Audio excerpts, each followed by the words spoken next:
ಅವರು ಭಯಪಟ್ಟಾಗ ಆ ದೇವದೂತನು ಹೇಳ್ತಾನೆ, ಸತ್ತವರೊಳಗೆ ಬದುಕಿರುವವನ್ನ ಹುಡುಕುವುದೇ. ಯೇಸು ಸ್ವಾಮಿ ಸತ್ತು ಹೋಗಿದ್ದನು.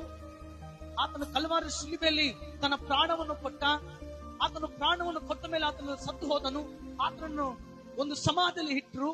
ಆದ್ರೆ ಇಲ್ಲಿ ವಾಕ್ಯದಲ್ಲಿ ನೋಡ್ತೇವೆ, ಆತನು ಎದ್ದಿದ್ದಾನೆ. Amen, hallelujah. ಆತನು ಮರಣದಿಂದ ಎದ್ದಿದ್ದಾನೆ. ಆತನು ಮರಣವನ್ನು ಜಯಿಸಿದ್ದಾನೆ. ಅದಕ್ಕಾಗಿ ಅಲ್ಲಿ ವಾಕ್ಯದಲ್ಲಿ ನೋಡ್ತೇವೆ, ಆ ದೇವದೂತನು ಹೇಳ್ತಾನೆ, ಸತ್ತವರೊಳಗೆ ಬದುಕಿರುವವನನ್ನು ಹುಡುಕುವುದು ಏನು?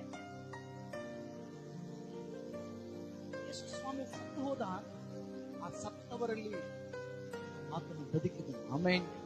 ಅಲ್ಲಿ ವಾಕ್ಯದಲ್ಲಿ ನೋಡ್ತೇವೆ, ಆ ದೂತನು ಹೇಳ್ತಾನೆ 6 ಮತ್ತು 7ನೇ ವಚನದಲ್ಲಿ, ಆತನು ಇಲ್ಲಿ ಇಲ್ಲ, ಎದ್ದಿದ್ದಾನೆ. ಆಮೆನ್. ಎಲ್ಲರೂ ಆತನ ಏನಾಗಿದ್ದಾನಂತೆ? ಎದ್ದಿದ್ದಾನೆ. ಆತನು ಸಮಾಧಿಯಲ್ಲಿ ಇಲ್ಲ.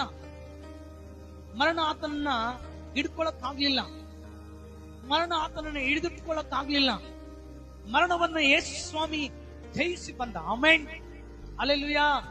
ಯೇಸು ಸ್ವಾಮಿ ಮೃತ್ಯುಂಜಯನಾಗಿ ಆ ಮರಣವನ್ನ ಜಯಿಸಿ ಬಂದಿದ್ದಾನೆ. ಆಮೆನ್. ಅದಕ್ಕಾಗ ದೇವದೂತನು ಹೇಳ್ತಾನೆ, ನೀವು ಯಾಕೆ ಹುಡುಕ್ತಾ ಇದ್ದೀರಿ? ಇಲ್ಲಿ ಏನು ಹುಡುಕ್ತಾ ಇದ್ದೀರಿ?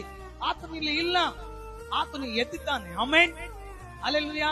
ಇವತ್ತು ನೀವು ಆರಾಧಿಸುವ ದೇವರು, ನೀವು ಕೇಳುವಂತ ದೇವರು, ಆತನು ಸತ್ತು ಹೋಗಿಲ್ಲ, ಆತನು ಜೀವಂತವಾಗಿ ಇರುವ ದೇವರಾಗಿದ್ದಾನೆ. ಹಲ್ಲೆಲೂಯಾ.